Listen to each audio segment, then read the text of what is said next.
My next guest is urging his party to follow the facts and turn down the political temperature. Joining me now is Democratic Pennsylvania Senator John Fetterman. Senator, thanks for being here. I just want to say at the outset, you and I had a nice conversation the other day. I was very hard on you on your run for Senate, and I was too hard on you for your run for Senate. You have recovered miraculously. You are an independent, interesting voice, one that I have a lot of disagreement with, but I was wrong about you, and I want to own that publicly, and I'm really glad to have you here today on the Will Cain Show. Oh, of course. I mean, I understand. I mean, you know, we're all in the business, and now it's like, and that's why I want to have a conversation with anyone that's playing it straight, and that's what this is going to be. And I'm delighted to be here with you all today. Thank you. So you have urged your colleagues to follow the facts when it comes to what's happened in Minnesota. What have you learned? What do you think is the conclusion after you follow the facts? Well, what I'm seeing is that it was a tragedy. I mean, it's absolutely. I wish it never happened. I think we could all agree on that. But it's really what's happening. It's like we step back, and now where we've brought that to. As a Democrat, when I arrived in the Senate back in 23, it was very clear to me that we are failing at our border. And if you look at the kinds of things that we've had, this has started to happen. This is from the New York Times. That's encounters at our border, and it was skyrocketing. You know, and it's like, that's unsustainable. When you reach almost 300,000 people, that's unsustainable, and we need to. You know, as a Democrat, right, it shouldn't be unreasonable to want to secure our border and do it in that way. And now let's also talk about ICE. Now, absolutely, again, what happened in Minneapolis was absolutely tragic. And then now, if you think, now this is from the Washington Post. You know, this is the latest statistics. These are people that ICE now are. No, it's like now. 67% have criminal charges, pending ones, or that. So that's more than two-thirds. You know, the people now there are some people that aren't involved in any kinds of illegal things. You know, but so me, I think two things can be true. You know, round up all the criminals, deport them. They shouldn't have ever been here, and they definitely have to go. And now I don't want to see more and more things happening in Minneapolis now too. So two things must be true, and I strongly reject the extreme on either side, you know, about this now. So we must be true. And, you know, I watched you earlier in your show. You just pointed out President Obama deported, you know, millions of people, and there wasn't having the same kind of outrage here, you know, here is from Democrats. And now, why is that happening? You know, I think that, why do you think Democratic politicians sound so different than they did as recently as President Obama, and certainly very differently than it was under Bill Clinton? Yeah, I mean, it's, you know, clearly more and more, you know, I occupy a more of a difficult space where, you know, I happen to believe that things are true, and it's really a reasonable thing. And now increasingly that's getting more and more difficult right now if it happens to agree with the president or with the other side in this, you know, very, very polarized kind of time.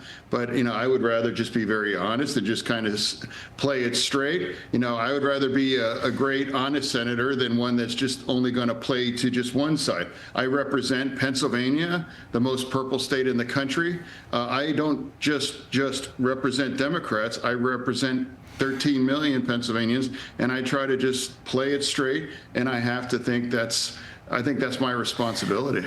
Senator, what do you think, and if you and I had a long conversation, it'd be interesting to explore where our agreement overlaps and where our disagreement diverges. I'm curious, what do you think your and my? There's been some people, even on this channel, that have asked you, would you ever switch over to being a Republican? And you said, no, I'm a Democrat. But I'm curious, why? Like, what do you think, and you don't know everything that I believe, but what would you suspect would be our biggest point of disagreement? What keeps you a Democrat?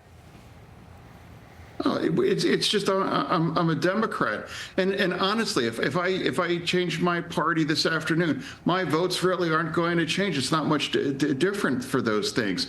And now for me, it's again, that's why I'm trying to describe in our more and more polarized time, I try to be the voice of reason, and people stop me in public all the time just to appreciate that, whether it's a Democrat, and increasingly a lot of Republicans stop me now too.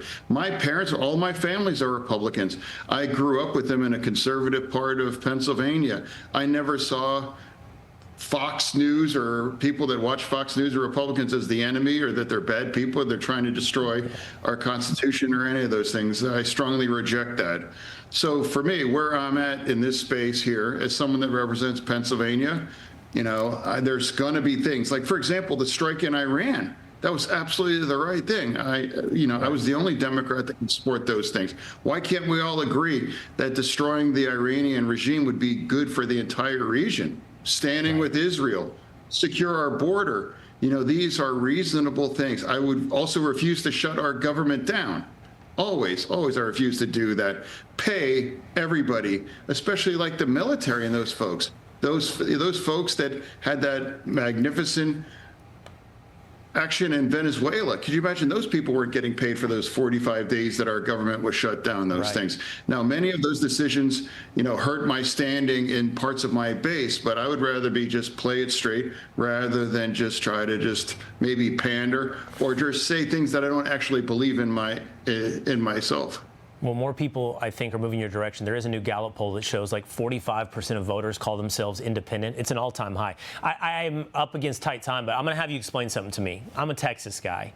Wawa versus Sheetz. You lost. The Steelers lost. So you had to say this. You held the sign up. Wawa's better than Sheetz.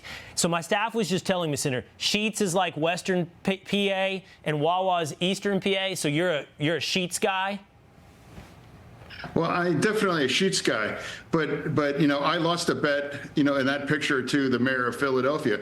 But then I got a bet with my colleagues from Texas, and I was just all about he has to wear a lot of crazy kind of Steelers swag and deliver a barbecue to myself and Dave McCormick's office, but we lost. So now I have to, he is going to design, maximize kind of humiliation for me to wear Texan swag and deliver Permanis.